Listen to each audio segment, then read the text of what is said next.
நான் சேர்த்த கூட்டம் இல்ல, அன்பாலே தானா சேர்ந்த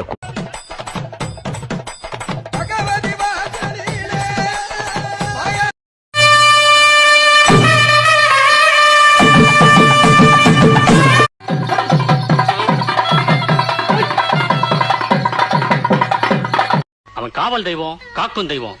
அவனை நம்பி சரணடைஞ்சவங்களை அவன் காப்பாத்தாம விட்டதா சரித்திரமே கிடையாது. எல்லோரும் போல் என்னை நீயும் நான் கண்ணாக என்னாலும் காயன.